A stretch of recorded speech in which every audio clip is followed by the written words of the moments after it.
Hello friends, I welcome you all to Bhadrais Academy and I welcome you all to Pratidin Current Affairs Ke News discussion which we are going to observe from the perspective of UPSC as well as APSC.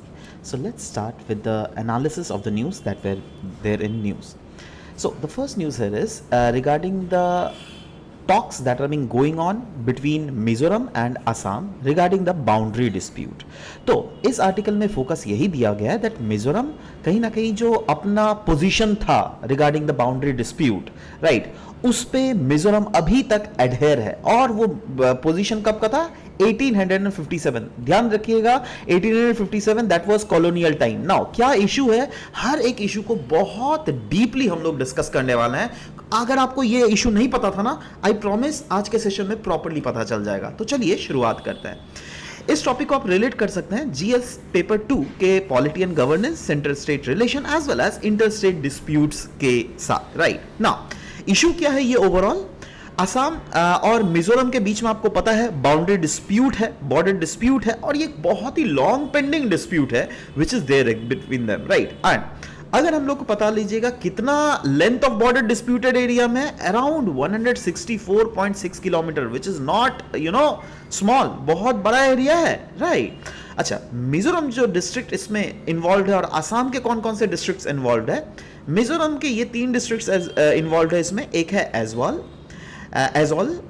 एक है Kolasib and Mamit district. वैसे ही असम का Cachar district, Shivbhumi and Hailakandi. These 3 districts are involving the border disputes between Aizawl, Kolasib and Mamit district of Mizoram. Now dispute है क्या, चलिए ये discuss कर लेते. देखो डिस्प्यूट जो है कोई रीसेंट डिस्प्यूट नहीं है, ये कॉलोनियल एरा जब ब्रिटिशर्स थे ना, उन्होंने मतलब इतना बेड़ा गर्क कर लिया ना इंडिया का, अलग अलग जगह में अभी भी डिस्प्यूट्स क्रिएट करके चले गए. राइट सो 1800 अच्छा किस किस के बीच में डिस्प्यूट है. अगेन मिजोरम मानती है 1875 का नोटिफिकेशन को, है ना. वहीं पर 1993 का एक नोटिफिकेशन है जो कि आसाम के द्वारा माना जा रहा है. राइट तो मिजोरम बोल रही है नहीं नहीं हम तो इसको मानेंगे, आसाम बोल रही है नहीं तो हम तो इसको मानेंगे. अब कौन सही है कौन गलत है ये तो आप ही डिसाइड कीजिएगा. राइट तो 1875 वाला नोटिफिकेशन जिसको मिजोरम बोल रही है हम लोग मानेंगे, वो जो है ये लाइन ड्रॉ करता था और वो जो लाइंस जो ड्रॉ किए गए ना उस मैप में, वो तब के मीजो जो चीफ्स थे उसके प्रेजेंस में किए गए थे. और 1933 वाला जो लाइन डिमार्केट किया गया है इसमें मिजोरम की अभी प्रेजेंट कहना यही है दैट उस समय मिजो चीफ्स से कंसल्ट बिल्कुल नहीं किया गया था. तो ये तो कंफर्म है दैट ये जो नेचर जो है ना इस डिस्प्यूट का, ये कोई एथनिक वाला मतलब डिस्प्यूट नहीं है जैसे कुकी मिति में जो क्लैशेस चल रहे हैं. नहीं नहीं वो बिल्कुल डिस्प्यूट नहीं है. इसमें मेन जो डिस्प्यूट है वो है एडमिनिस्ट्रेटिव टेरिटोरियल डिस्प्यूट. राइट जो क्या कॉलोनियल के समय एरा के समय से ही चला आ रहा है. राइट सो देखते हैं कोर इश्यूज क्या क्या है. तो मैंने पहले ही बोला दैट 2 स्टेट अलग अलग चीजें इंटरप्रेट कर रही है. सबसे पहले हम लोग मिजोरम का स्टैंड देख लेते हैं. ठीक है 1875 में एक नोटिफिकेशन निकाला गया था under the Bengal eastern frontier regulation. उस नोटिफिकेशन को हम लोग अलग नाम से भी जानते थे, उसको बोला जाता था काशार इनर लाइन ऑफ 1875 भी. ठीक है अच्छा, मिजोरम कंसीडर कर रही थी दैट ये जो नोटिफिकेशन है 1875 वाला, ये एकमात्र ओनली एक्सेप्टेबल लीगल बाउंड्री हो सकता है. और इस वाले पोजीशन को उन्होंने बाद में समय के साथ साथ रीअफर्म भी किया है. वही बोला गया this position has remained unchanged by Mizoram, है ना, सिंस 1958-59 जब Mizoram was a district council under the Assam. तब से मिजोरम बोले जा रही है नहीं नहीं इसको तो हम लोग जो है हम लोग 1875 वाला बाउंड्री एग्रीमेंट ही हम लोग मानेंगे.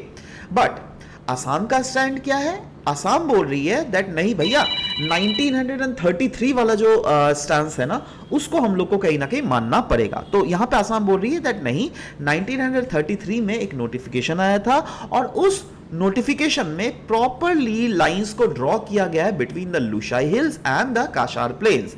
और जो लाइंस को ड्रॉ किया गया है which is existing that is what we are also going to consider. Right तो वही बोला जा रहा है असम जो है 1933 वाला नोटिफिकेशन को वैलिड मानती है. Is that clear? सो सवाल हो रहा है दैट चलो ये तो डिस्प्यूट्स है, इनफैक्ट अगर आपको याद होगा 2 साल पहले एक बहुत भयानक डिस्प्यूट था जहां पे असम के कुछ जो पुलिस ऑफिसर्स और उनके पुलिस ऑफिसर्स के बीच में भी लड़ाई झड़प हुआ था, जिसमें कुछ गोली वोली भी चली थी, राइट? बहुत सीरियस इशू हो गया था लेकिन उस समय, राइट? तो वही बोला गया that there are efforts to resolve the disputes, efforts तो लगाए जा रहे हैं जरूर, दैट कैसे इस रिजॉल्व को डिस्प्यूट को रिजॉल्व किया जाए, राइट? और उसके लिए मिनिस्ट्रियल लेवल टॉक हुआ है since August 2021, first 4 round of talks already हो चुके हैं, राइट? और यही नहीं, ऑफिशियल लेवल के मीटिंग्स भी हुए हैं, एजॉल में, गुवाहाटी में 2024-25 में हुआ है। कॉन्फिडेंस बिल्डिंग मेजर्स किए गए, कॉन्फिडेंस बिल्डिंग जिसमें एक जो काशार डिस्ट्रिक्ट में जो ढुलाई एरिया है ना, वहां पे कल्चरल फेस्टिवल्स ऑर्गेनाइज किए गए थे, जिसमें असम के भी लोग एंड मिजोरम के भी लोग एक साथ आए and they celebrate this festival. इससे क्या फायदा होगा? इससे फायदा ये होगा दैट जो ग्राउंड लेवल टेंशंस है ना, क्योंकि पीपल टू पीपल कॉन्टैक्ट बढ़ रहा है ना, तो वहां के लोग यहाँ के लोग अगर मिलेंगे तो एक दूसरे की दोस्ती होगी, ये होगी, तो कहीं ना कहीं ग्राउंड लेवल में टेंशन जो है वो रिड्यूस होगी, इससे पीस प्रमोट होगा और नेबरिंग रिलेशंस भी बहुत अच्छा होगा। तो देखो ये सब स्टेप्स तो लिया जा रहा है, but again as I said that this issue जो है ना, ये इशू जो है it is an ongoing issue, तो आने वाले समय में ये इश्यूज जो है और भी देखो चेंज कुछ भी हो सकता है। So will just carry on, जब अगर कुछ चेंज हुआ ना, of course we will be bringing lessons for that as well, right? Next, international climatic initiative के बारे में बात किया जा रहा है। जीएस पेपर 3 के इस टॉपिक से आप आराम से इन्वायरमेंट वाले टॉपिक से रिलेट कर सकते हैं। क्या है इंटरनेशनल क्लाइमेट इनिशिएटिव? देखो, इंटरनेशनल क्लाइमेट इनिशिएटिव जो है वो इसलिए न्यूज में क्योंकि उसके अंडर, इंटरनेशनल क्लाइमेट इनिशिएटिव के अंदर इंडिया और जर्मनी एक recently large grant project launch किया गया है, जिसका कॉर्पस होने वाला है 180 करोड़ ना। आप बोलोगे यार ये अचानक से ही ठीक है, क्लाइमेट इनिशिएटिव तो उसके अंडर ये क्या, किस टाइप का इनिशिएटिव है? देखो, अभी आपको पता होना चाहिए दैट इंडिया कौन सा कंट्री है। इंडिया क्या एक डेवलप्ड कंट्री है या डेवलपिंग कंट्री है? बताइए तो। Yes, very good, developing country है। जब इंडिया डेवलपिंग कंट्री है तो ऑब्वियस सा बात है दैट हमारे पास डेवलप्ड कंट्री से तो कम ही पैसे होंगे पर capita income. Yes, absolutely true. अच्छा, डेवलप्ड कंट्री कैसे डेवलप बने? ऑफ कोर्स इंडिया और वेरियस डिफरेंट कॉलोनीज को जो उन्होंने बनाया हुआ था उनसे पैसा चूस कर वो अमीर बन गए, बट हम लोग को तो उन्होंने गरीबी में छोड़ के चले गए थे ना, है ना? तो एक जर्मनी को कंपेयर आप इंडिया से बिल्कुल नहीं कर सकते। जर्मनी का per capita income is quite higher than that of India. मतलब हर एक बंदा जो जर्मनी में पैसे कमाता है और इंडिया में जो कमाता है, आसमान जमीन का अंतर है, ठीक है?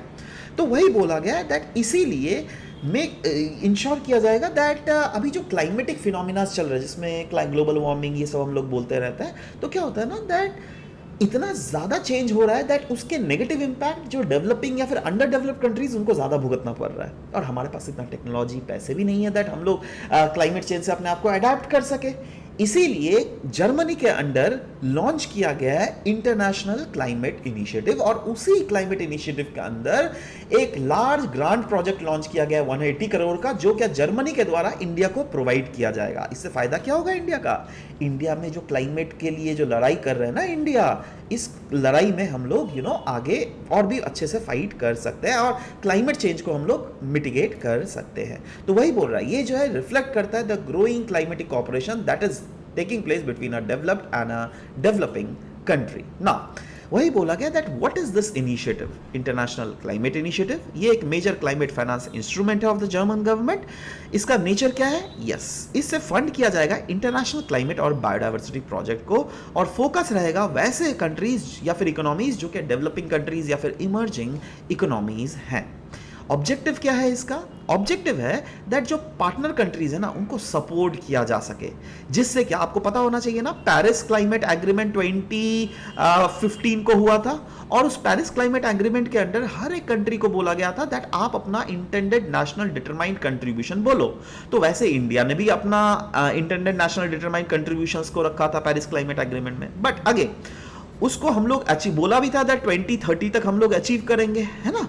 बट उसको अचीव करना तभी ना पॉसिबल है जब पैसे मिले हम लोगों को, बट पैसे ही तो नहीं मिल रहा है। तो वही बोला गया दैट इनको achieving biodiversity goals under the convention on biological diversity, ये कहीं ना कहीं बहुत टफ टास्क है, राइट। इसीलिए ऑब्जेक्टिव्स जो है इसके इंटरनेशनल क्लाइमेट एग्रीमेंट का वो यही है that ambitious climate action plan हो जो क्या सपोर्ट करे सस्टेनेबल डेवलपमेंट पाथवेज को डिफरेंट कंट्रीज में। और इसके थीमेटिक एरियाज क्या है? थीमेटिक एरियाज है दैट मिटिगेशन करना ग्रीन हाउस गैसेस एमिशंस को। और ये कैसे करोगे आप रिन्यूएबल एनर्जीज को ले आओ ना। अभी जैसे हम लोग ज़्यादा एनर्जी कैसे इस्तेमाल कर रहे हैं, आप देखिए हम लोग थर्मल एनर्जी इस्तेमाल कर रहे हैं, तो क्यों ना हम लोग धीरे धीरे ट्रांजिशन करें रिन्यूएबल एनर्जी में, है ना। एनर्जी एफिशिएंसी को इंश्योर करना पड़ेगा हम लोग को। Low carbon development, that is ठीक है, डेवलपमेंट आना चाहिए बट कार्बन का एमिशन भी घटना चाहिए, राइट, ये सब होना चाहिए। दूसरा thematic area of international climate agreement का that yes climate change adaptation हम लोग करना पड़ेगा। हम लोग को वल्नरेबल कम्युनिटीज को स्ट्रेंथन करना पड़ेगा, उनको रेजिलिएंट बनाना पड़ेगा, क्योंकि क्लाइमेट चेंज से वही सबसे ज्यादा वल्नरेबल है, राइट, है ना। जैसे सोचो एक गरीब हो गया, राइट, अब गरीब के घर के ऊपर छत नहीं है, बट अगर वहां पर साइक्लोन आके उनको घर को उड़ा देगा ना, है ना, तो गवर्नमेंट को देखना पड़ेगा, उनको मेक श्योर करना पड़ेगा, कंजर्व करना पड़ेगा नेचुरल कार्बन सिंक को। कैसे करोगे? फॉरेस्ट का प्लांटेशन करो ना, और डिफॉरेस्टेशन जो हम लोग करने हैं उसको रिड्यूस करना पड़ेगा, सस्टेनेबल लैंड मैनेजमेंट करना पड़ेगा, और ओवरऑल इंश्योर करना पड़ेगा जिससे बायोडाइवर्सिटी भी हम लोग को प्रोटेक्ट हो सके, है ना। इसके लिए हम लोग को बायोडाइवर्सिटी रिस्टोरेशन प्रोजेक्ट चलाना पड़ेगा। बट क्या ये चल रहा है biodiversity restoration project? The very good example is Deepor bill के फ्रिंजेस एरियाज जो है ना, जो आजू बाजू वाले एरियाज है, पता है अभी मैंने उस दिन असम ट्रिब्यून में कल या परसों वाले पेपर में देखा था, एक लोगों ने ऐड दिया था दैट उस वाले एरिया का लैंड बिक रहा है। कैन यू इमेजिन दैट, है ना। सो मतलब आप देखो दीपोर बिल वाले एरियाज के फ्रिंजेस वाले लैंड अभी बिकना स्टार्ट कर दिए गए। क्या किया जा रहा है वहां पे? लोग वहां पे मिट्टी फेंक रहे हैं, उस रीजन को जो है ना ज्यादा से ज्यादा ये बना दे रहे हैं, उसमें पानी मिट्टी फेंक देंगे तो ऑब्वियस सा बात है, उसमें प्लॉटिंग करके लोगों को बेचा जा रहा है ना। तो अब देखो रिस्टोरेशन प्रोजेक्ट्स लेकिन हम लोग को चलाने ही पड़ेंगे, तभी हम लोग इंश्योर कर सकते हैं दैट यस हमारा वाइल्ड लाइफ भी प्रोटेक्ट रहे, हम भी प्रोटेक्ट रहे, और ओवरऑल नेचर भी प्रोटेक्ट रहे। सिग्निफिकेंस क्या है इस पैसों का इंडिया के लिए? अब पैसे अगर मिल रहे हैं तो अनडाउटेडली भाई हमारा जो क्लाइमेट रेजिलियंस है वो स्ट्रेंथन बनेगा, हम लोग अडेप्ट कर पाएंगे एक्सट्रीम वेदर से, फ्लड से, हीट वेव से। कहीं ना कहीं हमारा जो INDC का टारगेट है वो अचीव होने में मदद करेगा, क्योंकि हम लोगों ने क्या बोला 2070 तक हम लोग नेट जीरो एमिशन करेंगे, मतलब जितना भी कार्बन एमिट करेंगे उतना ही सिक्वेस्ट्रेशन भी कर लेंगे। हमारा जो रिन्यूएबल एनर्जी कैपेसिटी है वो इन्हांस हो सकेगा, हम लोग एमिशंस जो है वो कम एमिट करेंगे। प्रमोट किया जाएगा नेचर बेस्ड सॉल्यूशंस को, और ये अलाइन किया जाएगा with the life mission and national adaptation strategies. Enhance किया जाएगा ग्लोबल क्लाइमेट डिप्लोमेसी को, राइट, और इसके थ्रू रिफ्लेक्ट किया जाएगा नॉर्थ साउथ क्लाइमेट कोऑपरेशन, और सपोर्ट किया जाएगा principle of common but differentiated responsibility. इसका मतलब क्या होता है? इसका मतलब ये होता है दैट एक जो रिस्पॉन्सिबिलिटी है क्लाइमेट चेंज से लड़ने का वो हर एक कंट्री का है, एक डेवलप्ड कंट्री भी, एक अंडर डेवलप्ड कंट्री भी, एक डेवलपिंग कंट्री भी, बट जो इसमें कंट्रीब्यूशन रहेगा ना सबसे ज्यादा डेवलप्ड कंट्री का रहेगा, राइट। डेवलप्ड कंट्रीज से पैसा आएगा और किन किन को मिलेगा? डेवलपिंग और अंडर डेवलप्ड कंट्रीज को, राइट, क्योंकि they are the one who are responsible for the climate change. क्योंकि ये अगर नहीं होते तो इंडस्ट्रियल रिवॉल्यूशन नहीं आता, इंडस्ट्रियल रिवॉल्यूशन नहीं आता तो क्लाइमेट चेंज इतना ज्यादा नहीं होता, राइट। तो यही सब चीजें बेसिकली यहां पे बात की जा रही है। नेक्स्ट, रैंप प्रोग्राम न्यूज में था। Ramp program, raising and accelerating MSME performance.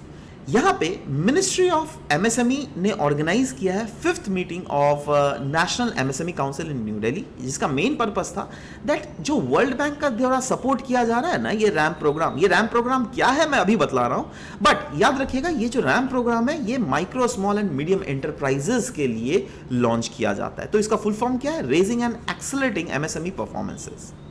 इसको इंप्लीमेंट किया गया है by minister of micro small and medium enterprises, जिसको असिस्ट किया जाता है बाई वर्ल्ड बैंक, और इसका टेन्योर होने वाला है 5 years, ठीक है, दैट इज 2027 तक, है ना। तो अभी जो है रिसेंटली वही इवेल्युएट किया जा रहा था that how this program is working.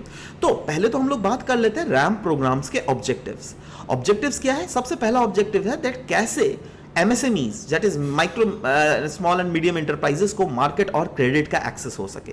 इसके लिए उनको फाइनेंसिंग इजी किया जाना चाहिए, क्रेडिट गारंटी सपोर्ट मिलना चाहिए, मार्केट लिंकेज प्रोग्राम से उनको फायदा मिलना चाहिए, स्ट्रेंथन किया जाना चाहिए इंस्टीट्यूशंस एंड गवर्नेंस को, जिससे उनका कैपेसिटी बिल्डिंग हो सके as the central as well as state level, जिससे उनको बेटर डेटा और मॉनिटरिंग सिस्टम्स अवेलेबल हो सके और उनका जो इंडस्ट्री है वो ग्रो कर सके, right. Third number, improving centre state linkages. देखो, जब तक सेंटर स्टेट के साथ लिंकेजेस दैट इज एक साथ कोऑर्डिनेट नहीं करेगी, तब तक कोऑर्डिनेटिव फेडरलिज्म का, कोऑपरेटिव फेडरलिज्म का हम लोग फायदा नहीं उठा सकते। और कोऑपरेटिव फेडरलिज्म अगर होगा तो हार्मनी फैलेगा, हार्मनी फैलेगा तो ऑफ कोर्स एक बिजनेस एनवायरनमेंट बनेगा, बिजनेस एनवायरनमेंट बनेगा तो ऑफ कोर्स सभी डेवलप करेंगे, राइट। एड्रेस करना पड़ेगा डिलेड पेमेंट्स को। देखो, ये बहुत क्रॉनिक इशू है रिगार्डिंग द एमएसएमई, दैट वो लोग के रिलेटेड जो है ना पेमेंट्स, दैट इज वो लोग क्या होता है ना, देखो कभी भी बिजनेसेस जो चलते हैं ना, ऐसा नहीं दैट आपने अभी प्रोडक्ट बेचा उसी समय आपको पैसे मिल गए। वो कैसे होता है ना, B2C that is business to consumer, अगर बेच रहा है तो कंज्यूमर को तो पैसे देना पड़ेंगे। बट जहां पर B2B ट्रांजेक्शन होता है ना, that is business to business transaction, तो यहां पे उधारी का चीज बहुत समय चलता है, राइट। तो अब इसमें क्या होता है ना, बहुत समय डिले हो जाता है पेमेंट्स। तो ये सब चीजें जो है एड्रेस करना one of the major issues है था रैम प्रोग्राम का। यही नहीं, greening of MSMEs that is कहीं ना कहीं प्रमोट करना था सस्टेनेबल प्रोडक्शन और इंकरेज करना था लो कार्बन टेक्नोलॉजीज को, जिससे हम लोग अचीव कर सके हमारा 2070 का गोल, दैट इज इंडिया का नेट जीरो एमिशंस वाला गोल। क्योंकि यही सब चैलेंजेस जो है जो क्या फेस किया जाता है अमूमन by a micro small and medium enterprises. जैसे मेन इश्यूज यही है इनके, दैट क्लाइमेटिक वल्नरेबिलिटी, प्रोडक्टिविटी कम होता है, इनके कंप्लायंसेस बहुत ज़्यादा होते हैं इनके लिए, राइट। पेमेंट्स डिलेड होता है, टेक्नोलॉजिकली ये लोग बहुत ज़्यादा बैकवर्ड है, राइट। इनको क्रेडिट का एक्सेस बहुत कम होता है। तो ये चैलेंजेस को जिससे प्रॉपरली लड़ा जा सके, इसीलिए एमएसएमईज के बारे में ये बताया गया है। I hope the things should be very very clear to you, right. So this was all about this discussion. We'll be meeting in next session. Till then, bye bye, take care. And जो नीचे PDF दिया गया उसको download कर लीजिएगा, तो वहाँ पे कुछ MCQs भी हैं for you, which you can solve of course, right? So this was all about the discussion. We'll be meeting in next session. Till then, bye bye, take care.